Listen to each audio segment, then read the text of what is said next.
नमस्कार दर्शकों, आप सभी का स्वागत है नवभारत न्यूज 24/7 के इस लाइव न्यूज अपडेट में। और इस समय एक बड़ी खबर जो है वो कश्मीर के बारामूला से सामने आ रही है। दर्शकों, आप सभी जानते हैं कि चाहे जम्मू संभाग हो या कश्मीर संभाग, आतंकी गतिविधियां जो है वो अक्सर देखी जाती हैं और कई तरह के आतंकी हमले भी बीते समय में हो चले हैं। तो ऐसे में कश्मीर में कई सारी जगहों पर सुरक्षा चेक पोस्ट जो है वो तैनात की जाती है और चेक पोस्ट पर अक्सर गाड़ियां जब गुजरती हैं तो वहां पर उन्हें रोककर पूछताछ भी जरूर की जाती है। तो ऐसे ही आपको बता दें कि एक चेक पोस्ट जिसमें कि सुरक्षा बल तैनात थे, और ये जो चेक पोस्ट थी ये मोबाइल व्हीकल चेक पोस्ट थी, यानी कि आर्मी के जवानों को इस बारे में जानकारी मिली थी कि इलाके में मिलिटेंट एक्टिविटीज जो है वो देखी गई हैं। और ऐसे में इस मोबाइल व्हीकल चेक पोस्ट को जो है बारामूला में जो है तैनात किया गया था। और यहाँ से जब एक ट्रक गुजर रहा था और जब उस ट्रक को रोकने की कोशिश की गई तो ट्रक ड्राइवर ने जो है दुगनी स्पीड से चेक पोस्ट को क्रॉस किया और वहां पर वो चेकिंग के लिए नहीं रुका। और उसके बाद से जो आर्मी की जो जवान थे उन्हें इस बात का संदेह हुआ कि ये कहीं संदिग्ध कोई व्यक्ति तो नहीं, ये ड्राइवर तो नहीं जो कि आतंकियों को कहीं ना कहीं सपोर्ट कर रहा है या किसी तरह की एंटी नेशनल एक्टिविटीज में इन्वॉल्व है। तो ऐसे में उसे रोकने की कोशिश की गई चेक पॉइंट्स पर, लेकिन वो नहीं रुका और आगे तकरीबन 23 किलोमीटर तक ये ट्रक जो है वो काफी स्पीड से आगे निकलता गया। और बार बार वार्निंग देने के भी बावजूद ये ट्रक जो है वो नहीं रुका। तो यहाँ पर जो सिक्योरिटी फोर्सेस थे उन्होंने इस ट्रक के टायर पर जो है वो गोलियां चलाई ताकि ट्रक की जो स्पीड है उसको रोका जा सके। और वहीं पर ये बारे में भी जानकारी आ रही है कि जब जाहिर सी बात है ट्रक पर जब गोलियां चली, टायर पर जब गोलियां चली तो जो ड्राइवर का संतुलन है वो खोएगा और ऐसे में कुछ चोटें ड्राइवर को भी आई। लेकिन बताया ये जा रहा है कि जब ट्रक रुकता है तो ड्राइवर को जब देखा जाता है वो काफी जख्मी था, उसे जो है नजदीकी अस्पताल में जीएमसी बताया जा रहा है कि बारामूला में इलाज के लिए जो है भर्ती कराया गया और उसकी वहां पर मौत हो गई, ये जानकारी सामने मिली। और फिलहाल आपको बता दें कि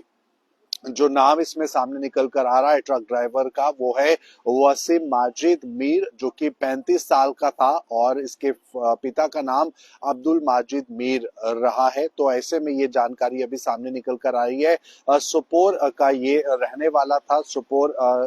इलाके का, और मोबाइल चेक पोस्ट पर जो है मोबाइल व्हीकल चेक पोस्ट पर इसे रोकने की जो है सुरक्षा बलों ने कोशिश की, लेकिन ये नहीं रुका। और यहाँ पर सुरक्षा बलों को ये जानकारी मिली थी कि इलाके में कोई मिलिटेंट एक्टिविटीज जो हैं वो हो रही है और ऐसे कुछ तत्व जो हैं मिलिटेंट को सपोर्ट कर रहे हैं। तो ऐसे में इस चेक पोस्ट को जो है तैयार किया गया था। और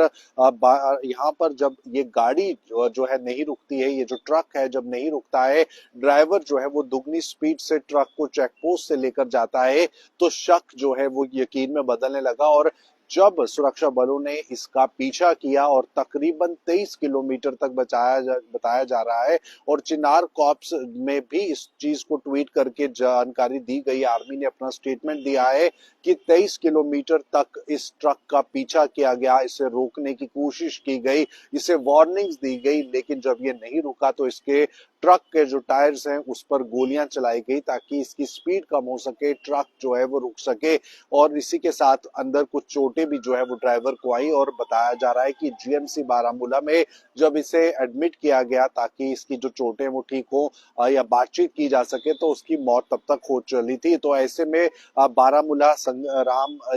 चेक पोस्ट पर अगर हम कहें तो रोकने की कोशिश की गई। और ऐसे में हम सभी जानते हैं कि जब भी चेक पोस्ट में सुरक्षा के लिहाज से इंक्वायरी या पूछताछ जब होती है तो ऐसे में रुकना बहुत स्वाभाविक हो जाता है। अगर आप किसी तरह की इलीगल एक्टिविटीज में इन्वॉल्व नहीं है तो जरूर आप रुकते हैं, आप अपनी गाड़ी का चेक जो है वो करवाते हैं, आप अपने गाड़ी से जुड़े हुए डॉक्यूमेंट्स चेक करवाते हैं, आप अपने बारे में जो है वो सुरक्षा बलों को जानकारी देते हैं। और जबकि पिछले काफी समय से कश्मीर में भी हालात जो है वो नाजुक बने हुए हैं, टारगेट किलिंग्स भी बढ़ोतरी हुई है और आर्मी के जवानों को भी निशाना बनाया गया है और आम लोगों को भी निशाना बनाया गया है। तो ऐसे में ये कोशिश जवानों की रहती है कि सुरक्षा को सुनिश्चित किया जा सके और अगर चेक पोस्ट पर आप नहीं रुकते हैं तो जाहिर सी बात है ये कहीं ना कहीं ट्रिगर करता है जवानों को भी, जम्मू कश्मीर पुलिस को भी की, और शक जो है वो पैदा हो जाता है कि आखिरकार चेक पोस्ट पर जब रुकने के लिए कहा गया तो क्यों नहीं रुका गया। तो ऐसे में ये इस समय की खबर है जिसमें कि जो मरने वाला ड्राइवर है उसका जो नाम है वो वासिम मजीद, 35 साल इसकी उम्र बताई जा रही है और सन ऑफ अब्दुल मजीद मीर, और ये सोपोर इलाके का कश्मीर का रहने वाला था और इसकी जो है वो मौत हो जाती है जब इसे जीएमसी लिया जाता है। जीएमसी बारामूला में जब इसे इलाज के लिए एडमिट करवाया जाता है। तो फिलहाल आर्मी की तरफ से ये जानकारी चिनार कॉर्प्स पर भी ट्वीट की गई है जिसमें पूरी डिटेल जानकारी दी गई है और फिलहाल इस समय की बड़ी खबर है और कल के दिन का यह हादसा जो है वो बताया जा रहा है जिसे लेकर अब मीडिया में और सोशल मीडिया पर इस खबर को लेकर चर्चाएं जो है वो हो रही हैं। तो कश्मीर के बारामूला संग्राम इलाके में जो है ये पूरा मामला पेश आता है और रहने वाला ये जो ट्रक ड्राइवर है इसका नाम वसीम माजिद मीर बताया जा रहा है जिसकी उम्र 35 वर्ष, सोपोर इलाके का कश्मीर के ये रहने वाला है और इसके पिता का नाम जो है वो अब्दुल माजिद मीर बताया जा रहा है। तो फिलहाल इस समय की ये खास बड़ी जानकारी जो नवभारत चैनल के माध्यम से आपको बता रहे हैं, कश्मीर में हालात को सामान्य रखने के लिए और सिक्योरिटी आम लोगों को मुहैया करवाने के लिए जम्मू कश्मीर पुलिस या आर्मी की फोर्सेस की बात की जाए तो कई तरह के जॉइंट सर्च ऑपरेशंस भी किए जाते रहे हैं और इस तरह के मोबाइल व्हीकल चेक पोस्ट को भी तैयार किया जाता है उन संदिग्ध जगहों पर जहां पर किसी तरह की सस्पिशियस मूवमेंट को जो है समझा जाता है। तो फिलहाल ये थी समय की खास जानकारी। आप बने रहे नवभारत न्यूज 24/7 के साथ।